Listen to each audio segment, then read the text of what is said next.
1969 நிலவுக்கு போன அப்பல்லோ விண்வெளி வீரர்கள் நிலாவோட அந்த மறுபக்கத்தை சுத்தி வந்தப்போ பூமியோட இருந்த மொத்த தொடர்பும் துண்டிக்கப்பட்டது.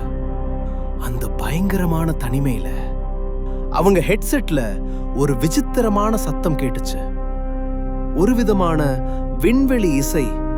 உறைஞ்சு போன அந்த வீரர்கள், நீயும் அதை கேட்டியா அப்படின்னு தங்களுக்குள்ள கிசுகிசுத்துக்கிட்டாங்க. அது என்ன சத்தம்?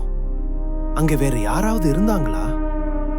இத்தனை நூற்றாண்டுகளா நம்ம கண்ணுக்கு தெரியாம மறைஞ்சிருக்கிற நிலவின் அந்த இருண்ட பக்கத்துல அப்படி என்னதான் இருக்கு? வணக்கம் நண்பர்களே, இது மர்ம உலகம்.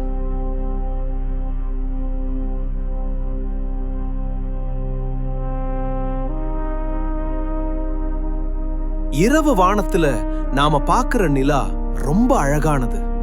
ஆனா நாம பிறந்ததுல இருந்து இன்னைக்கு வரைக்கும் பார்த்த நிலா அதோட முழு உருவம் கிடையாது. நாம பார்க்கிறது வெறும் ஒரு முகத்தை மட்டும்தான். இன்னொரு முகம், அது நம்ம பார்வையை விட்டு விலகி பிரபஞ்சத்தின் ஆழத்தை நோக்கியபடி இருக்கு. அதைத்தான் நாம் the dark side of the moon, நிலவின் இருண்ட பக்கம்னு சொல்றோம். அறிவியலுக்கே சவால் விடுற பல மர்ம கதைகளுக்கு பிறப்பிடமா இருக்கிற அந்த மறுபக்கத்தை பத்தி தான் இன்னைக்கு நாம பார்க்க போறோம். சீட் பெல்ட்டை போட்டுக்கோங்க. நாம இப்போ பூமியை விட்டு 3,84,000 கிலோமீட்டர் தூரத்துல இருக்கிற ஒரு மர்ம பிரதேசத்துக்கு பயணிக்க போறோம். பகுதி 1, மறைக்கப்பட்ட முகம். முதல்ல ஒரு முக்கியமான குழப்பத்தை தீர்த்திடலாம். இருண்ட பக்கம் அப்படின்னு சொன்ன உடனே அந்த பக்கத்துல சூரிய வெளிச்சமே படாது. அது எப்பவும் கும்மிருட்டா இருக்கும்னு நிறைய பேர் நினைக்கிறாங்க. அது தவறு.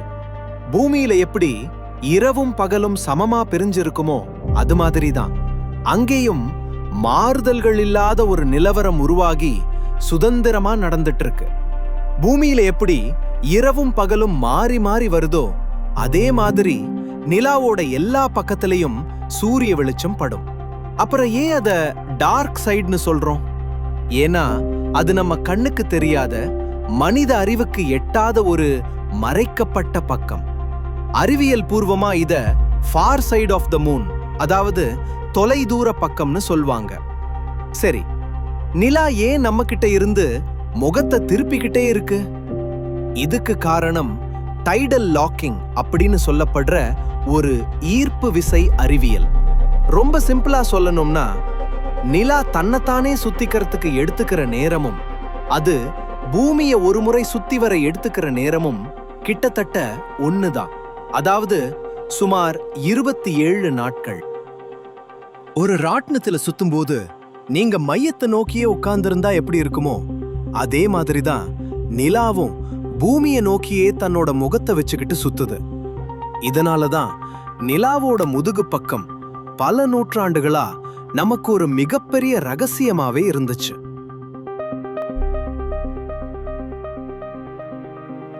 பகுதி 2, முதல் அதிர்ச்சி.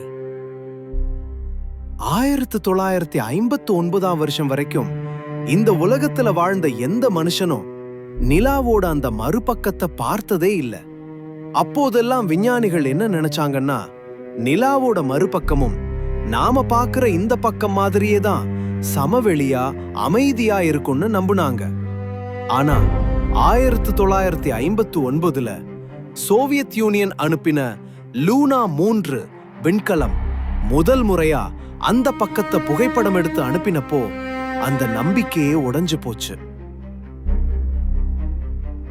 நாம பூமியிலிருந்து பார்க்கிற நிலாவோட முகம் பல இடங்கள்ல வளவளப்பா சமவெளியா இருக்கும். இத மரியா, அதாவது நிலவின் கடல்கள்னு சொல்வாங்க. ஆனா அந்த மறுபக்கம் அப்படி இல்ல. அங்கே சமவெளிகளே கிட்டத்தட்ட கிடையாது. அது முழுக்க முழுக்க பயங்கரமான பள்ளங்களாலையும் மலைகளாலையும் நிரம்பி வழிஞ்சது. ஒரு மிகப்பெரிய போர்க்களம் மாதிரி கோடிக்கணக்கான விண்கற்கள் வந்து மோதின தழும்புகள் அந்த பக்கம் முழுக்க இருந்தது. ஒரே நிலாவோட 2 பக்கங்கள் ஏன் இவ்வளவு வித்தியாசமா இருக்கணும்? இதுதான் முதல் மர்மம்.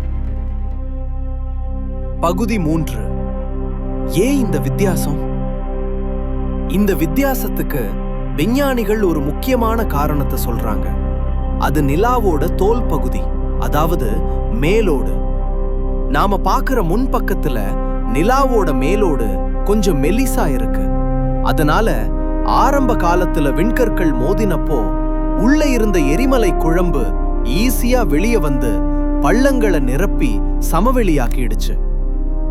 ஆனா அந்த மறுபக்கத்துல மேலோடு ரொம்ப தடிமனா இருக்கு. அதனால விண்கற்கள் மோதினாலும் உள்ள இருந்து குழம்பு வெளியே வரல.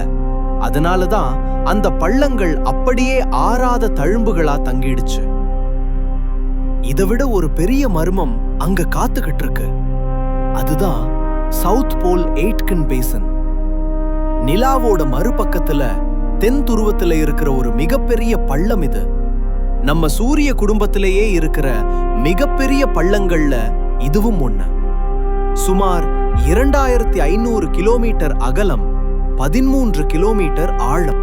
யோசிச்சு பாருங்க, எவரெஸ்ட் சிகரத்தையே தலைகீழா உள்ள இறக்குற அளவுக்கு ஆழமான ஒரு பள்ளம் அது. ஏதோ ஒரு பிரம்மாண்டமான விண்கல் வந்து மோதினதாலதான் இது உருவாகி இருக்கணும். இந்த மோதலின் போது நிலாவின் ஆழமான ரகசியங்கள் வெளியே வந்திருக்கலாம்னு விஞ்ஞானிகள் நம்புறாங்க. பகுதி 4. கற்பனையா நிஜமா? அறிவியல் ஒரு பக்கம் இருந்தாலும் நிலவின் இருண்ட பக்கம் அப்படின்னு சொன்னாலே நமக்கு முதல்ல ஞாபகம் வர்றது ஏலியன்ஸ். பூமியிலிருந்து பார்க்கவே முடியாதுங்கிற ஒரே காரணத்தால அந்த இடத்தை பத்தி பல சதி கோட்பாடுகள் உலாவிக்கிட்டு இருக்கு. சிலர் என்ன சொல்றாங்கன்னா, வேற்று கிரகவாசிகள் பூமிக்கு வந்து போறதுக்கான ஒரு ரகசிய தலமா நிலாவோட அந்த மறுபக்கத்தை பயன்படுத்துறாங்களா. பூமியில இருந்து எந்த டெலிஸ்கோப் வச்சு பார்த்தாலும் அவங்கள கண்டுபிடிக்க முடியாது. அதனால அவங்களுடைய விண்கலங்களை ஒளிச்சு வைக்கிற இடமா அதை பயன்படுத்துறாங்கன்னு ஒரு பேச்சு இருக்கு. இன்னும் சிலர் ஒரு படி மேல போய் நிலாவோட மறுபக்கத்துல பிரமிடுகள் இருக்கு, கண்ணாடி கோபுரங்கள் இருக்கு. ஏன் 2ஆம் உலகப் போர்ல தப்பிச்சு போன நாஜிக்கள் அங்கே ரகசிய தலம் அமைச்சிருக்காங்கன்னு கூட கதைகள் இருக்கு. நம்ம வீடியோவோட ஆரம்பத்துல பார்த்தோம்ல, அந்த அப்பல்லோ வீரர்கள் கேட்ட விசித்திரமான விண்வெளி இசை, அதுக்கு நாசா இதுவரைக்கும் தெளிவான விளக்கம் கொடுக்கல. அது ரேடியோ அலைகளின் குறுக்கீடா, இல்ல உண்மையிலேயே அங்க யாராவது இவங்க கிட்ட பேச முயற்சி பண்ணாங்களா? இந்த மர்மம் தான் நிலாவோட மறுபக்கத்தை இன்னும் சுவாரஸ்யமாக்குது. பகுதி 5. இன்றைய உண்மை நிலை. இந்த கதைகள் எல்லாம் உண்மையா இல்லையான்னு கண்டுபிடிக்க மனிதன் தொடர்ந்து முயற்சி செஞ்சுக்கிட்டே இருக்கான். 2019ஆம் வருஷம் சைனா ஒரு வரலாற்று சாதனையை பண்ணுச்சு. அவங்களுடைய சாங்கி 4 விண்கலம் வரலாற்றிலேயே முதல் முறையா நிலாவோட மறுபக்கத்துல வெற்றிகரமா தரையிறங்குச்சு. இப்போ அங்க அவங்களுடைய ரோவர் அந்த மர்மமான நிலப்பரப்புல ஊர்ந்து போய் ஆராய்ச்சி பண்ணிக்கிட்டு இருக்கு.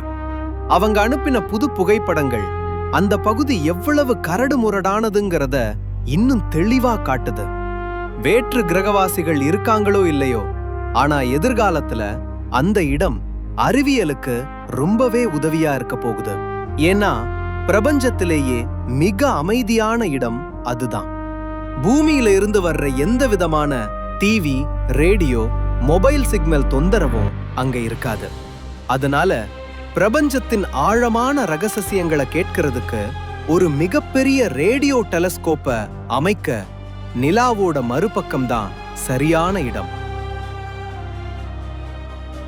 நண்பர்களே, நிலவின் இருண்ட பக்கம் அது வெறும் பாறைகளும் பள்ளங்களும் நிறைந்த ஒரு சாதாரண இடம் கிடையாது.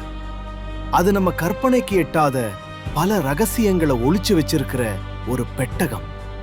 ஒரு பக்கம் அறிவியல் தன்னோட தேடலை தொடருது, இன்னொரு பக்கம் மர்ம கதைகள் நம்ம ஆர்வத்தை தூண்டிக்கிட்டே இருக்கு. என்னைக்காவது ஒரு நாள் மனிதன் அந்த இருண்ட பக்கத்துல காலடி எடுத்து வைக்கும்போது அங்கே ஒளிஞ்சிருக்கிற உண்மையான ரகசியம் என்னன்னு நமக்கு தெரிய வரலாம்.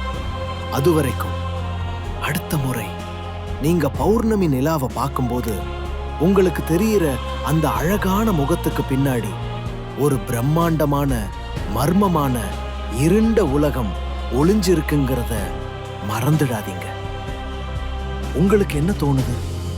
நிலாவோட மறுபக்கத்துல உண்மையிலேயே ஏலியன்ஸ் இருக்க வாய்ப்பு இருக்கா? இல்ல இது எல்லாமே வெறும் கற்பனை கதைகளா? உங்க கருத்துக்களை மறக்காம கீழே கமெண்ட்ல சொல்லுங்க. இந்த வீடியோ உங்களுக்கு பிடிச்சிருந்தா ஒரு லைக் பண்ணுங்க. இது மாதிரி இன்னும் பல மர்மங்களை அறிஞ்சுக்க நம்ம மர்ம உலகம் சேனலை சப்ஸ்கிரைப் பண்ணுங்க. கூடவே அந்த பெல் ஐகானையும் கிளிக் பண்ணிடுங்க. அடுத்த ஒரு சுவாரஸ்யமான வீடியோல உங்களை சந்திக்கிறேன். நன்றி, வணக்கம்.